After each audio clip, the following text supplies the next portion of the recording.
जय श्री सीताराम सांग मैंने जय श्री हनुमान आपण यही नूतन भिडियो समस्त को स्वागत जनाऊँगी। जय श्री सीताराम। आज ये भिडियो आम आज जाना जे श्री हनुमान चालीसार अर्थ कौन। श्री हनुमान चालीसा पंक्तिर सहित अर्थ जाना। श्री हनुमान चालीसार पंक्ति सहित अर्थ जाना ये भिडियोटी पूरा देखा चेष्टा करेंगे। कमेंट सेक्शन में जय श्री राम लिखा भूलें। चलतु आरंभ करवा ये भिडियोटी। जय श्री सीताराम। ओं श्री हनुमते नमः। श्री हनुमान चालीसा। जय श्री सीताराम। श्री गुरु चरण सरोज रज निज मन मुकुर सुधारी बरनौ रघुवर विमल सुजोदायक फलचारी बुद्धिहीन तनु जानिके सुमिरो पवन कुमार बल बुद्धि विद्या देव मोहि हर कलेश विकार। यार अर्थ होची श्री गुरु चरण कमल धूली निज मनरूप दर्पण को पवित्र करी मु श्री रघुवीर निर्मल यश वर्णना करुअछि। जी धर्म अर्थ और काम आउ मोक्ष दे पारती। हे प्रभु श्री रामदूत हे पवनपुत्र श्री हनुमान मु आपण को स्मरण करुअछि। मते आपण बल सद्बुद्धि एवं ज्ञान दियंतु तथा मोर दुख और दोष दूर करंतु। जय हनुमान ज्ञान गुण सागर जय कपि सती लोक उजागर रामदूत तुलित बल धामा अंजनी पुत्र पवनसुत नामा। यार अर्थ होची हे हनुमान आपणक जय हो। हे पवनपुत्र माता देवी अंजनी पुत्र प्रभु श्री रामदूत यही संसार रे आपणक समान अन्य कहीं बलवान नहांती। महावीर विक्रम बजरंगी कुमति निवार सुमति के संगी कंचन वरण विराज सुबेशा कानन कुंडल कुंचित केशा। यार अर्थ होची हे बजरंग बाली आपण महावीर आउ पराक्रमशाली अटंती। आपण कुबुद्धि नाशक तथा सद्बुद्धि व्यक्ति मानक सहायक अटंती। आपणक कंचन भली रंग अटे। आपण सुंदर वस्त्रधार तथा कानरे कुंडल आउ घुंगुर पिंधिथिबा व्यक्ति सुशोभित अटंती। हाथ वज्र ध्वजा विराजे कांधे मूज जने साजे शंकर सुवन केसरी नंदन तेज प्रताप महाजगवंदन। यार अर्थ होची आपणक हाथ रे वज्र आउ पताका अच्छी एवं कांधरे ध्वजा एवं कांधरे गदा आपणकर सभा को बढ़ाऊ अच्छी। हे शंकर अवतार हे केसरी नंदन आपणक पराक्रम एवं महान जस सारा संसार रे वर्णना हेउअछि। विद्यावान गुणी अति चातुर राम काज करि बेक आतुर प्रभु चरित्र सुनिबेक रसिया राम लखन सीता मन बसिया। यार अर्थ होछि आपण अत्यंत चतुर तथा विद्यावान एवं गुणवान मध्य अटंती। आपण सर्वदा श्रीरामक कार्य करिबा पई आतुर हुअंती। आपण प्रभु श्रीरामक गुणगान शुणिबारे आनंद लाभ करती। भगवान श्रीराम माता सीता लक्ष्मण सहित आपण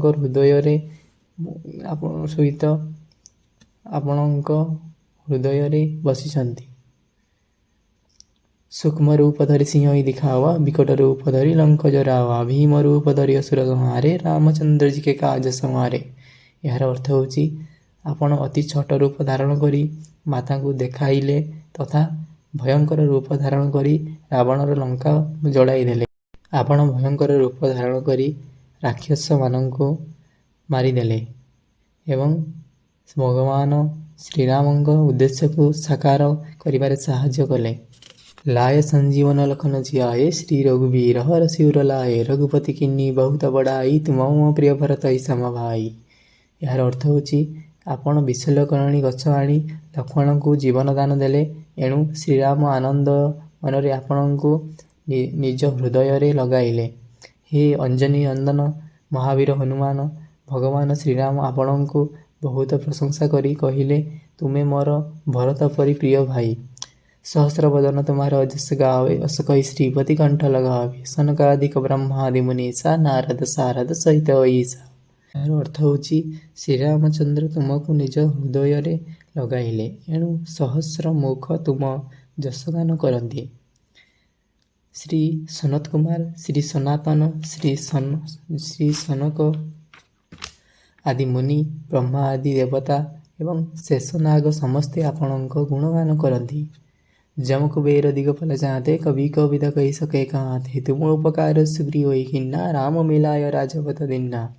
ଏହାର ଅର୍ଥ ହେଉଛି ଯମ କୁବେର ଆଦି ତଥା ସମସ୍ତ ଦିଗର ରକ୍ଷକ କବି ବିଦ୍ୱାନ କିଏ ମଧ୍ୟ ଆପଣଙ୍କ ଯଶ ପୁରା ବର୍ଣ୍ଣନା କରିପାରୁନାହାନ୍ତି।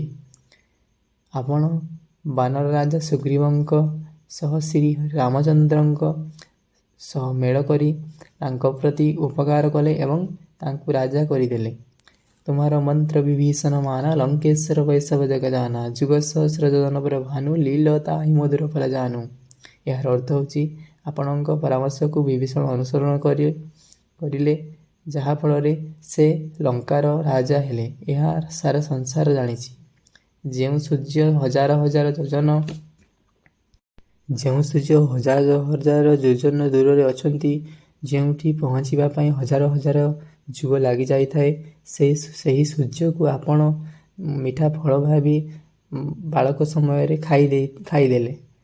प्रभु मुद्रिका मेली मुख माही जलधि लागी गई अचरज नाही दुर्गम काज जगत के जेते सुगम अनुग्रह तुम्हारे एते।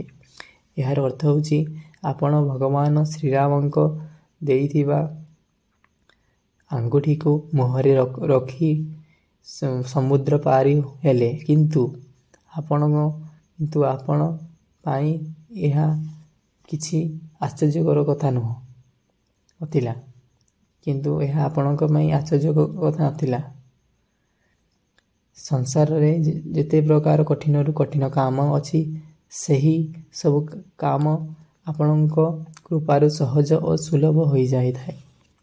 ରାମ ଦୁଆରେ ତୁମ ରଖବାରେ हो तनु आज्ञा बिन पेसारे ସବୁ ସୁକଲ ହେ ତୁମାରି ଶରଣା ତୁମ ରକ୍ଷକ କାହୁ କୋ ଡରେ ନା। ଏହାର ଅର୍ଥ ହେଉଛି ଆପଣ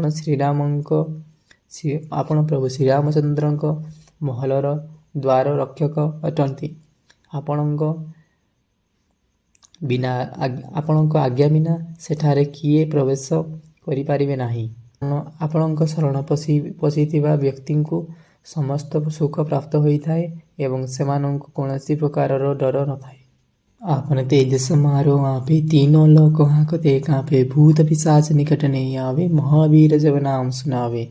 ଏହାର ଅର୍ଥ ହେଉଛି ନିଜ ଗତିକୁ କେବଳ ଆପଣ ହିଁ ସହ୍ୟ କରିପାରନ୍ତି। ଆପଣଙ୍କ ସିଂହ ଗର୍ଜନ ଦ୍ୱାରା 3 ଲୋକର ପ୍ରାଣୀ କମ୍ପି ଉଠନ୍ତି। ହେ ପ୍ରଭୁ ଶ୍ରୀରାମଙ୍କ ଦୂତ ଯିଏ ଆପଣଙ୍କୁ ମହାବୀର ନାମରେ ଜପ କରେ ଭୂତ ପିଶାଚ ଭଳି ଦୁଷ୍ଟ ଆତ୍ମାମାନେ ଘର ପାଖକୁ ଆସିପାରନ୍ତି ନାହିଁ। ନା ସେ ରୋଗ ହ୍ରେସ ପୀରା ଜପତ ନିରନ୍ତର ହନୁମତ ବୀରା।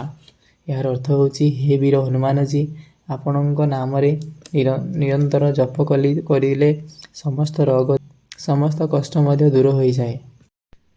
संकट ते हनुमान सुलावे मनोक्रम वचन ध्यान जो लावे सब पर राम तपस्वी राजा तिनके काज सकल तुम साजा।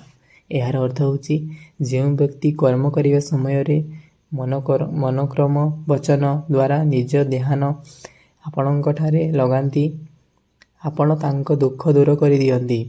ରାଜା ଶ୍ରୀରାମ ଜୀ ବିଶ୍ୱର ସର୍ବଶ୍ରେଷ୍ଠ ଏବଂ ତପସ୍ୱୀ ରାଜା ଅଟନ୍ତି। ତାଙ୍କର ସମସ୍ତ କାର୍ଯ୍ୟଗୁଡ଼ିକୁ ଆପଣ ପୂର୍ଣ୍ଣ କରିଦେଲେ। और मनोरथ जो कोई लावे सोई अमित जीवन फल पावे 4 जुग प्रताप तुम्हारा हे प्रसिद्ध जगत उजियारा। 4 जुग प्रताप तुम्हारा हे प्रसिद्ध जगत उजियारा। ଏହାର ଅର୍ଥ ହେଉଛି ଆପଣଙ୍କ କୃପାର ପାତ୍ର ହେଲେ ସମସ୍ତ ମନସ୍କାମନା ପୂର୍ଣ୍ଣ ହୁଏ। ଜୀବ ଯେଉଁ ଫଳ ପ୍ରାପ୍ତିର କଳ୍ପନା କରିପାରେ ନାହିଁ ତାହା ଆପଣ ମଧ୍ୟ ତାକୁ ପ୍ରଦାନ କରିଦିଅନ୍ତି। 4 ଯୁଗ ପ୍ରତାପ ତୁମାରା ହେ ପ୍ରସିଦ୍ଧ ଜଗତ ଉଜିୟାରା।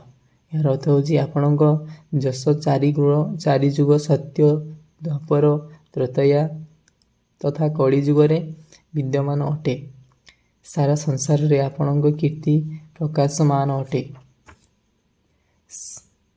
साधु संत के तुम रखवारे असुर निकंदन राम दुलारे अष्ट सिद्धि नवनिधि के दाता असफर दीन जानकी माता।